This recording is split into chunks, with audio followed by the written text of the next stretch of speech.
Appeal है मेरे पास का अपील उन्हीं का अपील है मुरादिल शाह का अपील है, बिलावल साहब के अपील है, इमरान खान का अपील है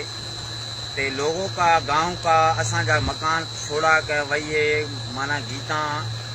इनके लाइ हेल्प खजो वही मुसलमान जेके भी मुसलमान का लोग भाई सारा माना उते जाएगा माना भारत में जड़ो करेगा झगड़ा करेगा जेके भी गैर मजहब सारा उते पुईगा जे वापस इज्जत में करोसी त बेहतरीन भली गाल जे नहीं करेसी त हम का बिल्कुल बचेगा मेरे पाकिस्तान का उते लड़ाई करेगा वाणी का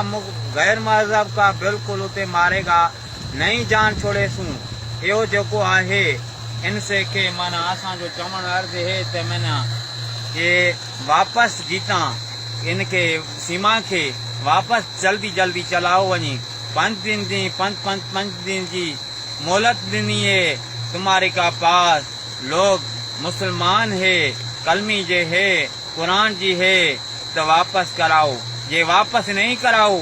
तो मुसलमान सारा उठाएगा तुम्हारे गांव भारत में जहाज के चढ़ाएगा बिल्कुल जहाज माना जहाज का उठाएगा बिल्कुल माना औजार खड़ाएगा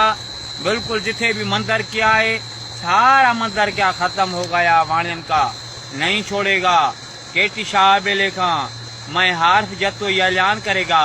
मां तो के बुधाएगा बात सुनाएगा तो मेरी गाल सुन इमरान खान बिलावल खान आसिफ जरदारी मुरादिल शाह साईं हमको कदम भराओ मुसलमान जेके भी आयो जज हाई कोर्ट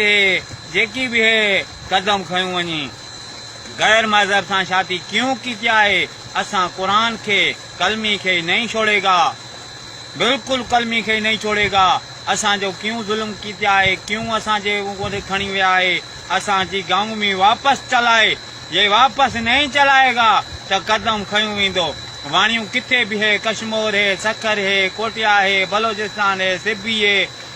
सऊदी है केड़े भी इलाके में है बिल्कुल मुसलमान उते जाएगा मुसलमान उनके कंध काटेगा ये इज्जत प्यारी है तो हमारे का लोग का सीमा वापस करो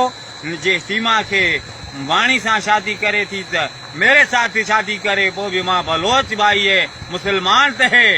क्यों वाणी से शादी की थी है मेरे साथ मोकलो बस ठीक है या अली मदद।